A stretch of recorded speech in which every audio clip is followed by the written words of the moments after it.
Bruce, we've got a big week coming up. You're right. Week and a half. Right. We've got the big Boomer Show. You got the Boomer Show's a week from tomorrow. Right. And we got It's a Boomer Bash. Boomer Bash. Right? At, what's that name of that place in Westlake? I don't cross the Cuyahoga. This is a big thing. It's a big deal. I'll drive. I'll drive. You think I'm going with you? No, because you're going to want to sign autographs afterwards, and I'm going to want to go home. Okay. So I am not going in the same car with you. What? No, you're going. You'll never. I'm not going to count on you not getting there. Oh, time to get going. Let's do the show. We'll talk about it later, but I'm not going in the same car with you. From the iconic Corky and Lenny's Restaurant and Delicatessen, this is the show that you've been waiting for, the Fabulous Boomer Boys. All right. Okay. I'm Bob Snyder. This is my friend from the 4th grade, Bruce Bogart, who's still my friend.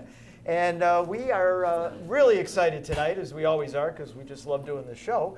We're going to tell you about our guest in a moment, but we do have a real busy week coming up, the Fabulous Boomer Boys, the next 10 days. In particular, the Northeast Ohio Boomer and Beyond magazine, those of you that saw our last episode, the publisher was here. On Wednesday, May 1st, we are going to be in Westlake, Ohio. That's on the other side.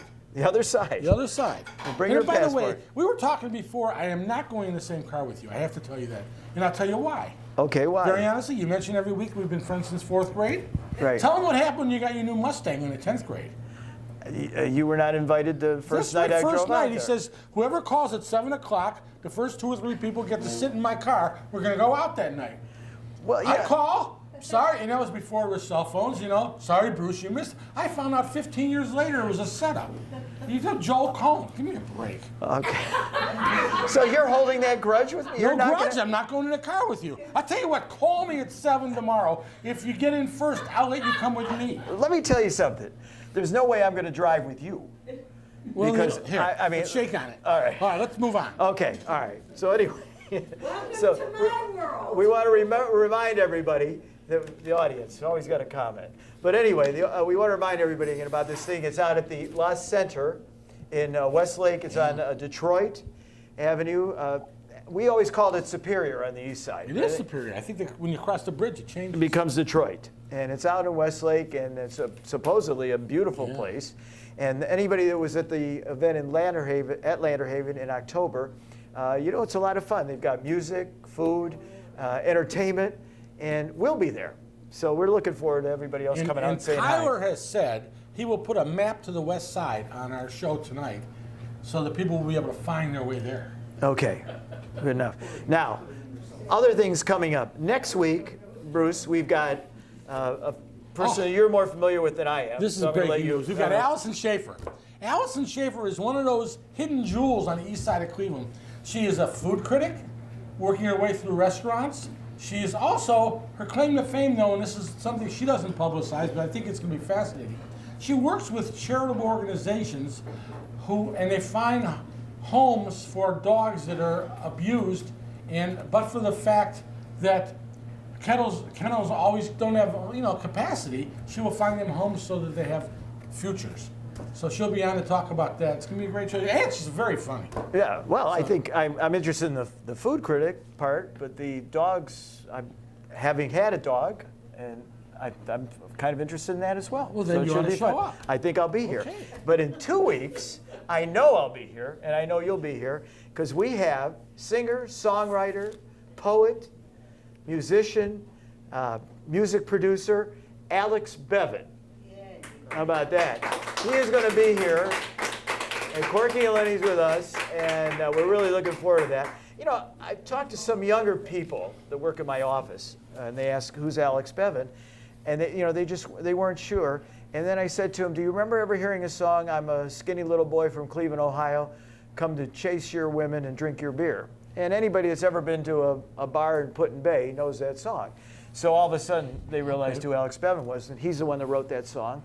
And maybe we'll even get him to perform it. I don't know. I can't promise you that. But he will be here, and we're really looking forward to talking to him next week. He'll be our guest. But How about tonight? Tonight, back to personalities, well-known and famous throughout Northeast Ohio. And actually, this fella has been not just in Northeast Ohio, but he is probably the busiest stand-up comedian in the country.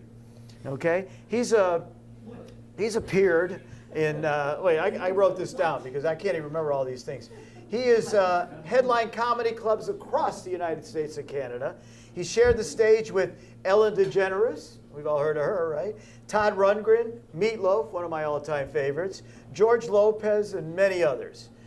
He's been on television's Comedy Central. He's been on CBS, NBC, ABC. I don't think he's on PBS because they get too serious. So I don't know if he's been there or not. But tonight he's making his first appearance with the fabulous Boomer Boys. Everybody, please give him a warm welcome to Charlie Wiener.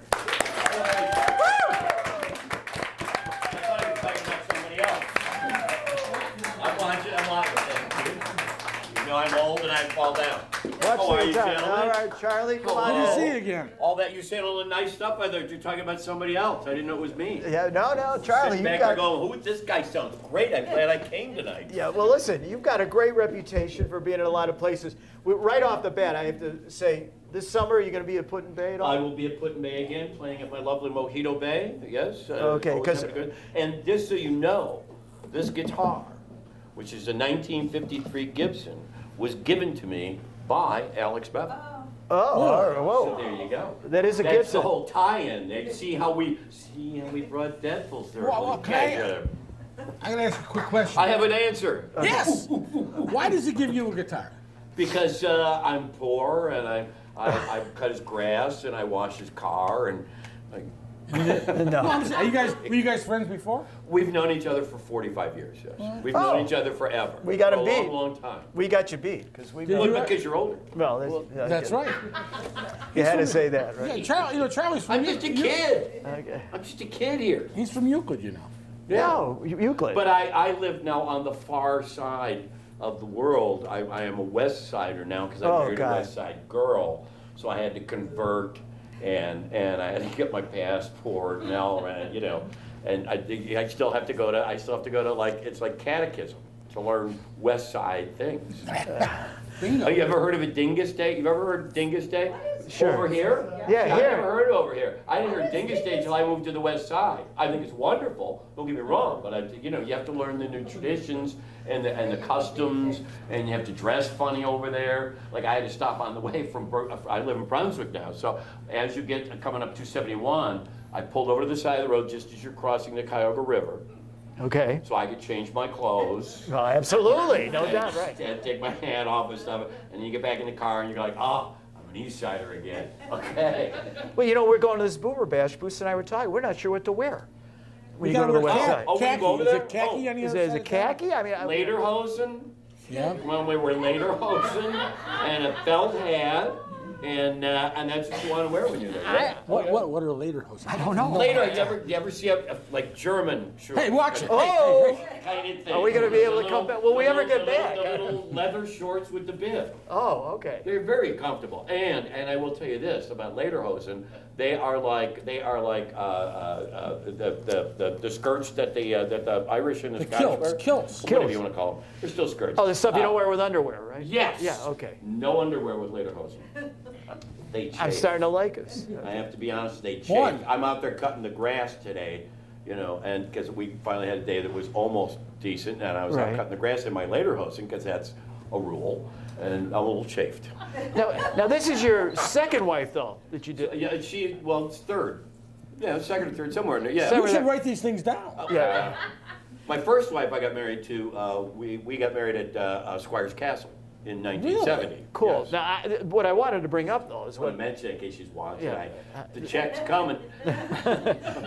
Bruce and I have been through. Swear I'm that. going to be rich. I'm going to be famous. This is going to do it. This is the one that puts me over there. That's right. Yeah. The Boomer Boys are gonna, well, we've been through that kind of thing too. So, what I want to ask you, Yes. this is a serious question of the Oh my night. God, here we go.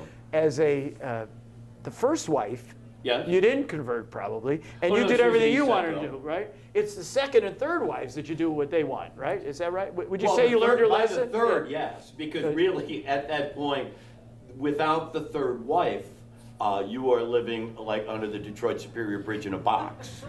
So really, you know, and there's no basement, so there's no place to keep the wine. I married my third wife for the wine cellar. Okay. All right. Just want to We get have a this. lovely wine cellar, and we have, you know, Okay. we have hundreds of bottles of wine that we're not allowed to drink because. Oh, right. Is that a West Side? That's an East Side, West Side. Yeah, That's because West Siders don't really drink wine. They're more like shot and beer, which is why I moved there, really. yeah. That's a lot. I gotta know your first wife. Yes. The one you married first. Okay. What part of the world was she from? She was she lived in Euclid, right off Cleveland, right off 185th Street, Oh. and she got thrown out of Euclid because they found out she was just across the Euclid-Cleveland line, and that was one of the reasons that I graduated early. You get married to her in the summer with all the bugs out in Sawyer Castle? We got married in December, Oh, okay. Oh, see that. so it was fine. Yeah, so we have. What do you mean the bugs at Squire Castle? Well, come There's on, no it's the bugs middle at of Squire's Yeah, Castle. come on, it's a castle. Used to hang out there all the time. Right. Drink beer and hang out there, right? Well, if you drink beer, sure. Yeah. Right. Some of us did other things. I don't want. Not even that one. It's more like, and it's whatever. Right. Okay. All right. Okay. But Okay, you said it was an adult show, we could talk about this. Absolutely. This I is took aspirin and partied. there you go. Yeah. You enjoyed it. You noticed he's I'm got a a fan. guitar. We're going to get to some music in a moment, but I don't want to forget this don't because this is a forget big either. deal. Okay. American Stories. Yes. This is a book that you wrote. It's a novel. A novel? Okay, can you zoom in on this, Tyler? Tyler Pullman, by the way, remembered our sign, everybody. What do you think? If you were here last week, you may remember. Okay. All right. Tell us about this. American Stories was the first novel I wrote. It was, I had this idea about a young woman that had very creative, intelligent, genius parents who were self-destructive, as many of them are. And they wound up basically committing suicide through drugs and alcohol and stuff, and she decided she's not going to live that way. So basically she says that she's going to stick to the plan. She has the money to do it because her parents had cash, they're gone. She goes to college, she graduates from college, she's going to work in her field until she has built up so much, and then once she has built all of this up, she will then get married, she will find a man, she'll get married, she's very anal about that. This is the plan and that's the way it is. And at 37 years old, she's told she's dying. And she doesn't know, it's incurable, whatever, she doesn't know what happens when you die, she's not a religious person. So to her, which is a belief that I have, when you die, I think you take your stories with you. You take whatever you have done in this life, you take that with you. Well, she hasn't done anything, she has no stories. So she doesn't know what to do, so she decides to just chuck everything, cash in all the money, which turns out she has a lot of money because she's never spent anything, she's never done anything. And she buys a second-hand car and she drives around the country and just meets people and collects their stories. Because it's something that I found out through my life is that if you walk into a place, and there is something about anonymity, that when you meet somebody 1,000 miles away from where you live, and you're in there for a night, you're in a bar, you're in a bar, you're sitting in a cafe, whatever, people will tell you anything. They will tell you things that they will not tell their mothers, their friends, their family, because you're gone. They can tell you anything. It is the most freeing form of confession that you will ever have. That is so because true. It's not even Isn't that confession. Like if it's a confession, you still have to see the priest week after week after week. When you sat down with somebody, shared a beer or a sandwich, and they spill things to you, and I've had this happen, because I've spent my whole life on the road, and people will just tell you the most intimate details of their life because they know you're going to be gone. You will never run into them. You'll never run into anybody they know, none of their friends, none of their family. They can tell you anything. And that's what the book is about, people that she runs into. And so basically by collecting their stories, she's creating her own story. And she creates this fantastic story. Now, where can they get the book? You get the book on you Amazon. just sold me on it. I've got to read The it. best place to get it is on Amazon. It's written under my pen name, which is K. Adrian Zonneville. And Well, there goes that That's with a question. capital K. right. Right. And now that's the second book in this series that comes out. That is a book that's actually named after an Alex Bevan song Oh. called. It's my favorite Alex Bevan song. So Carrie come to me smiling because I knew Carrie. Now, let me interrupt you to Yes. say, pay attention here. It is not under the name of Charlie Wiener. You go right. to Amazon, Never find it. you're going to have to watch our show again and get the name. There you go. Okay? K. Well, there's Adrian. a thing that I Zonneville. thought, it's like really fun that people keep going, why did you write the book under a false name? I said, to be honest with you, and I will tell this because it's not, people always go, it's the secret or something. That's my name. Oh. Charlie Wiener's not my name. That's You're mine. kidding. Oh, thank God. What a horrible name. I couldn't believe that was your name. Well, but, it depends on what you grow up with too, and at certain times. What's But the this ca- is my real name, so I wanted to write the books and copyright and everything under my family name, under my name, because it means more Well, than shit. anything I've done. Charlie, since we're all strangers here, you're going to share with us. What's the K for? Kim. What's wrong So with you Kim? talk about, I will say this, you talk about growing up with the name Charlie Wiener. Grew up in the 50s Yeah. with the name Kim, who, I mean, I went into a lot of stuff, but I will just say. That was my before they had grandfather would not LBJT. speak to me. He would speak to my father, and we would have to communicate through my father, because my grandfather would never speak to me, because I was named after a gook. Because my name is Kim, and we had just Kim. finished Korea. World War II, yeah. Not Korean War. Korean War. Of which my uncles were in, and it took a long time for them to speak to me, because I had a whatever. Well, what was up with your parents? They gave you that name. Because my mother was a huge fan of, see, I can't think of anything tonight. What's his name that wrote Kim? Shit. Author that wrote? The author, right. Into the Valley of the Shadow of Death. Oh, right. Yeah, he's the you guy. might- I know the story. Kim. But yeah, right. So and she was like, and so they had a big fight about what to name me, and that's what they decided to name me. And it was funny, when I turned 16 or 18, my father goes, here's what we'll do. I know you hate the name. If you want, I'll pay for you to change your name. And I said, I gotta be honest with you. If you would have offered me that when I was 5, I would have taken you up on it. At this point, Who cares, right? it's who I am. Yeah. So Okay. really, it changes. That's, like we were talking about earlier, I said, this is why I never deny anything in my life, is because to deny something in your life is to deny part of the bricks that made you the building that you are. So- And it's not true. I mean, if we've all done good things and bad things. We've all done whatever. Doesn't make any difference. If you deny that, you're denying the truth of who you are. Have you ever noticed how comedians, Bruce, that we used to do a radio show 25 years ago, when you would have comedians on, how insightful they are about everyday life. Of course they that's what makes them so funny. Because you we're see bored. life. Yeah. You see life and you figure these things out. And that's going to bring me my next point. Okay? I remember when Johnny Carson, and I'm not comparing myself to Johnny Carson, but when he would I have, thought you were. when he would have, No, he thinks he's Howard Stern, not right, Johnny no, Carson. when he would have a comedian on like a Jackie Leonard, remember him? Yeah, oh yeah, Yeah, yes. a I guy grew up like with Johnny that, Carson. or even Jerry Seinfeld. Any of these Right. great comedians on. He would lots of times just say a subject, and then the comedian would tell the story. So I'm going to put you on the spot tonight. Fantastic. Okay? I hope it's a subject we all can relate We're to. going to do. Let's start with a couple of things. Baby boomers. Baby boomers, they're old. Next. That's why I'm not one of them. The See, ones that are still left. Right. I see, baby boomers are still having fun. See, that's the thing. Is that a lot of times, here's the thing that bothers me about baby boomers, is that we all grew up in the 50s and 60s. It was a time of change. It was a time of a lot of things going on. It was a time when we had a lot of fun. And now, you get to the point where, I swear to God, when I hear a baby boomer, or especially somebody that I grew up with, go on about how they can't believe the kids are doing what, I just want to punch them in the head. Are you shitting me? Pardon my friend. Are you shitting me? I was with you when you were doing the things you were doing. Now all of a sudden you're like, oh, I'm about to have the Vespers. Oh, shut up. Shut up. You did far worse things at your age than they're doing now. And okay. Millennials. Millennials, here's my problem with millennials, phones.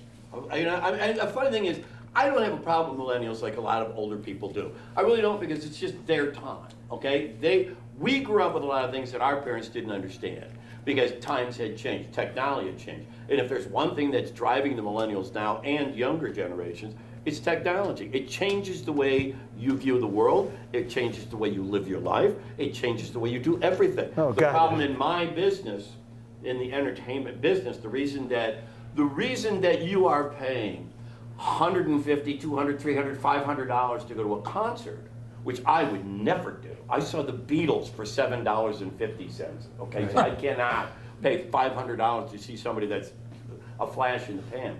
But the reason it costs you that much to go to a concert now is because people refuse to buy music.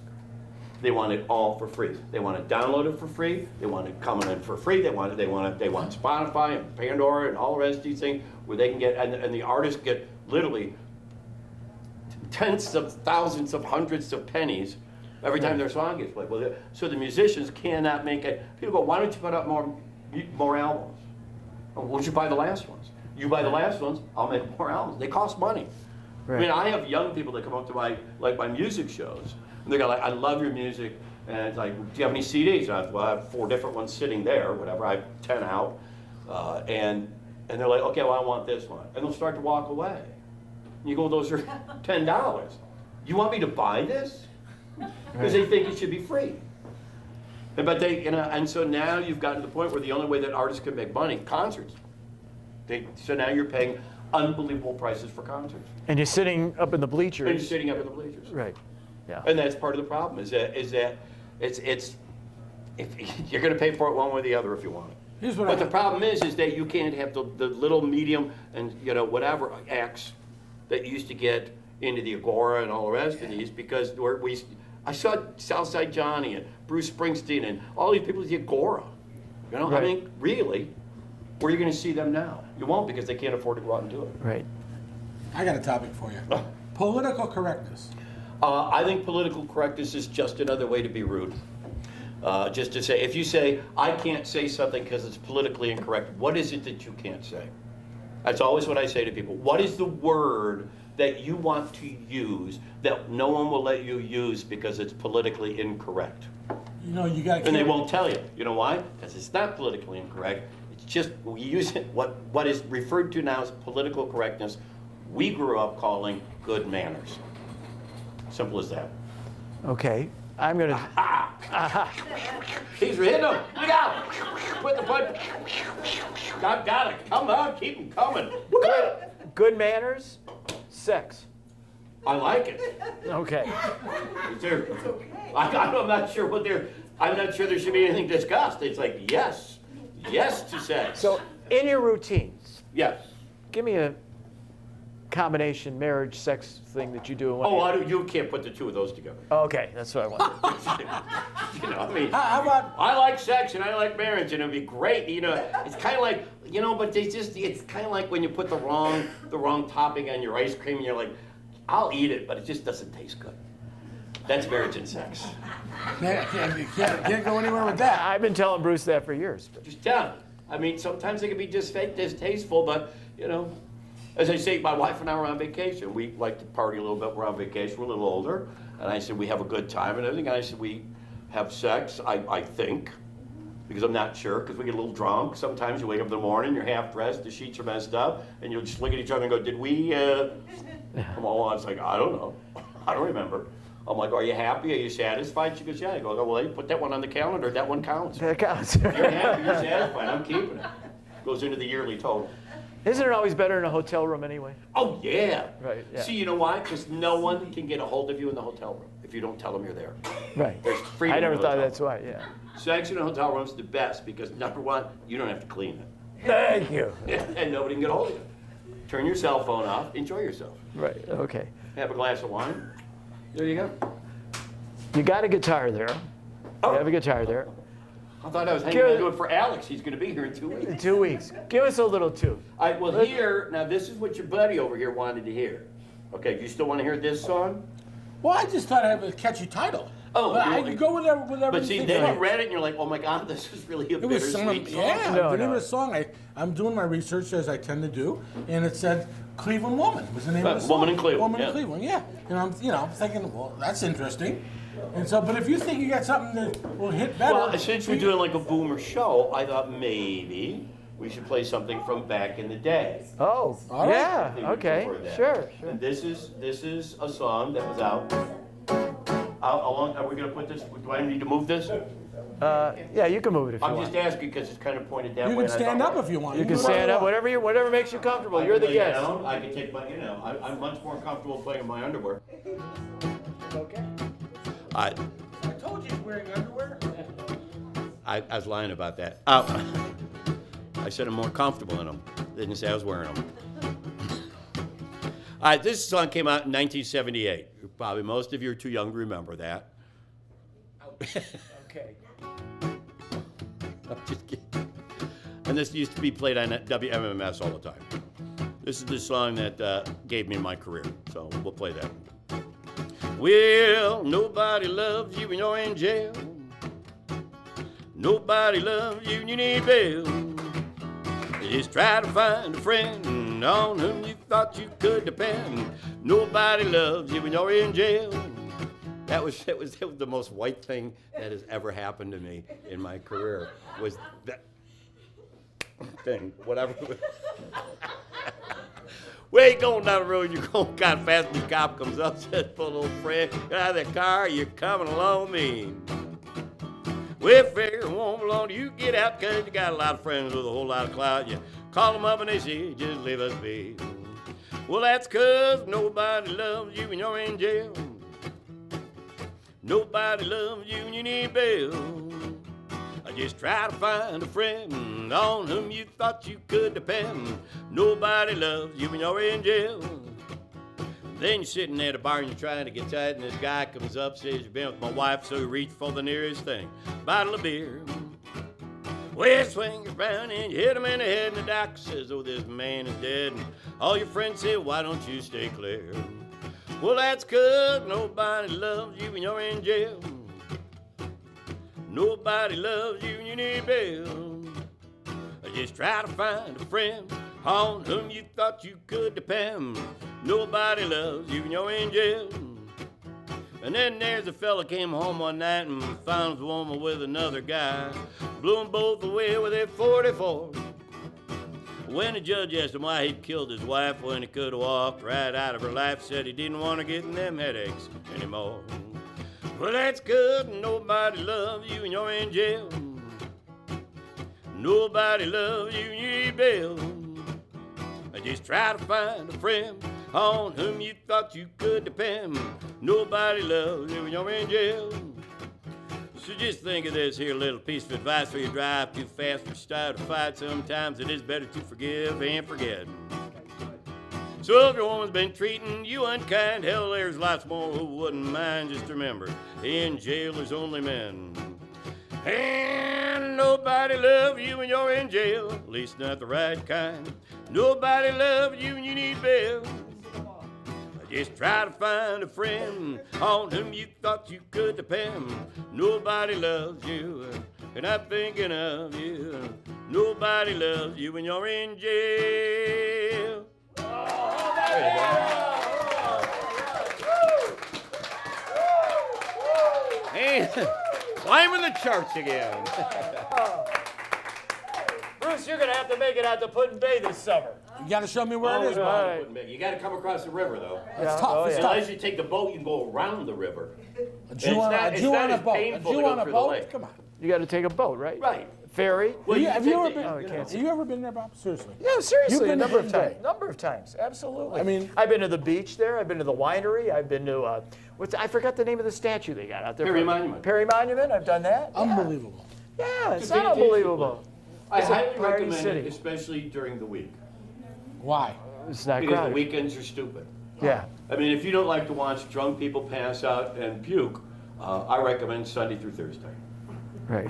Fridays and Saturdays are, you just kind of it's interesting people watching, I will Yeah. say that. Right, and they don't Well, have. see, that's why I do the early bird special.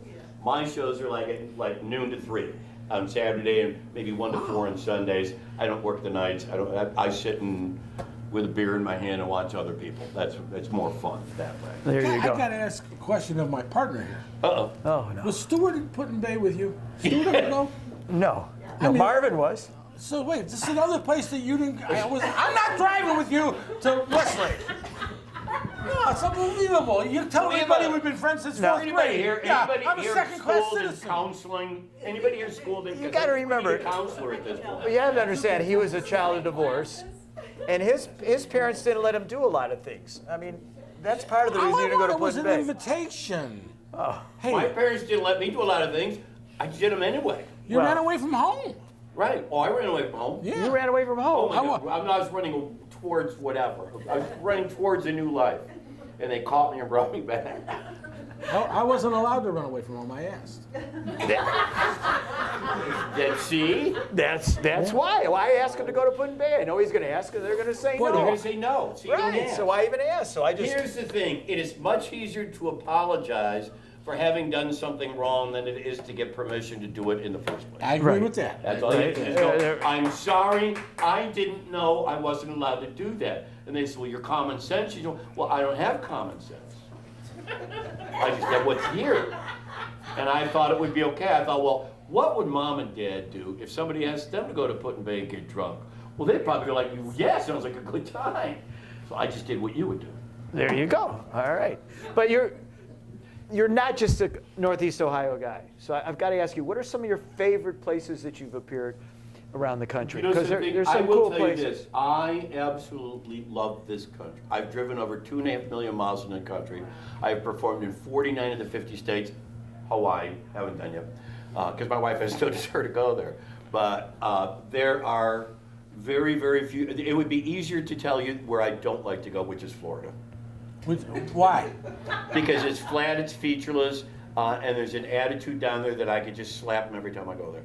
They act like, my favorite thing is people find out you're from Cleveland. You go, oh my God, I could never live in Cleveland. I go, really, why not? Well, you get all that snow. How do you live in all that snow? I said, very simply, when the snow melts, my house is still there. That's right. Down here, you guys get a little hurricane, your stuff's out in the middle of the Gulf of Mexico. What is that? I gotta be honest, Right. I'll put up a little snow every year, and if you're afraid of the snow, good, stay the hell away. We don't want you. I said, when they had the Republican convention in town, we were downtown, and I kept telling them, I got everybody, all the Republicans were like, we love this city, this is amazing. We're talking to them in the flats, they're all like, oh my God, this is fantastic. Why don't you tell people, go, shh, don't you tell anybody either. This is our secret. We don't want all you idiots coming up here screwing up our town. Traffic's bad enough. We don't need you morons coming in here trying to figure out. You're gonna get to the stopping point at the east and west side and go, I don't understand why I need to show a passport. I'm still in Cleveland. No, you're east side, west side. Right. I don't want to explain it to them. So. Bruce? Great. The man speaks wisdom. Absolutely. They have like a turban and a little thing and just sit on a mountain. Okay. We got to start wrapping things up. So What? I know. It's half hour. I thought It's this was flown by. cable. Oh, this is unbelievable. What about entertainers you've been with? Because you've been with some of the big You mean ones. shared the stage with? Yes. Not that I've been with. No, right. Well, I would never ask that. I tell you that all I the know. time, Bob.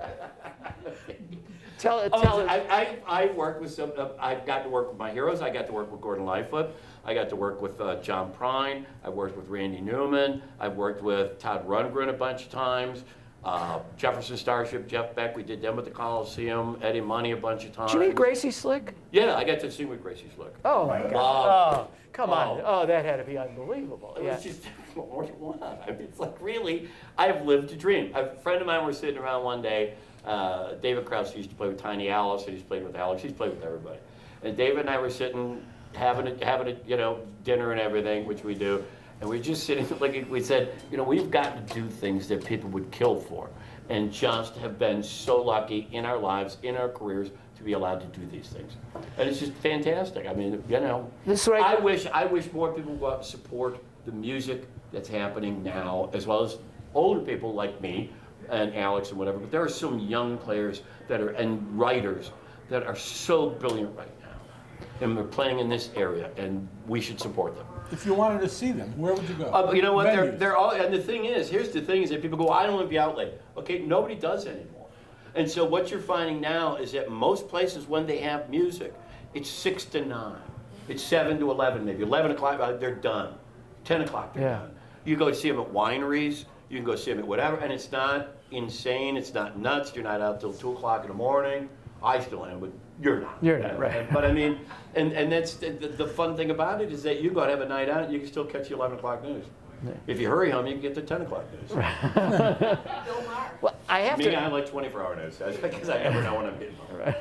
I have to tell you that I've been telling Bruce how lucky we are here at the Fabulous Boomer Boys. When you think about all the Northeast Ohio legends and stars we've had on the program, and that we've been able to meet them face to face like this and talk and ask these questions, and that's one of the beauties of our broadcasts, really. Wouldn't you agree, Bruce? I mean, I got to tell you something. You're a treat. Yes. And I want you back. What do you think? I want you back. Who wants him back? Hey, what do you think? Yeah. You're just an idiot, you know? No, you're great. I'm just an idiot. Me and Jackson Brown, just happy idiots. And we want to really thank Alex Bevan, because he's the one that turned us on to you. Yeah. Alex, we talked to Alex, and he said, do you guys realize that Charlie Wiener is in town? And we didn't know. And we got a hold of you. And we got a hold of you. We caught you while you are in town. Yeah. And again, I want to say it's been great having you. I think our audience has told you how well it is. You spread the word about the Fabulous Boomer Boys. Go buy the books. There's Right. 3 of them. Here it is. Here's the third one. And the albums and everything. There you go. Buy everything. Don't forget, it's K. Adrian Zonneville. Zonneville. I can say this to this group because you'll get it. You can't say it anymore because nobody gets it. It's Zonneville. It's like a Bonneville car with a Z. There you go, Bonneville car. They don't make Bonnevilles anymore. So They you don't can't make- tell right. people. That's right. A what? A what? A what? Like Right. the Bonneville salt flats. That They they still know. have those, That they right? know. Okay. Yeah, that they'll know. That they'll know. All right, so everybody, remember next week we're going to have Allison Schaefer. Allison I Schaefer. can't wait. okay, Adopt a dog. adopt a dog, right? Adopt a dog. Adopt a dog, and our restaurant critiques, and then in 2 weeks, your good buddy My good buddy, my good friend Alex Bevan. Alex Bennett will be here. I'm telling you, we're hitting the big ones. Be sure to Oh, join wait, you us. forgot. A week from tomorrow night on the West Side. Oh yeah, I'm sorry. May 1st, we're going to be Yeah. out there for the fabulous The what's Boomer on the thingy. The Boomer Bash. The Boomer Bash. If anybody Right. needs a ride, let me know. Old people. Okay, if you want to figure out, and we'll have that map on there so you can come out and see us Come too. see old people on the west side. Right. They look different. Yeah, They oh look- my God, look it's all the pierogies. Okay. Hey, thank you, Pretzels. Thank you for the body work. Thank you for keeping us safe for another week. Yes. Yeah, Parent, all get right. well. All right.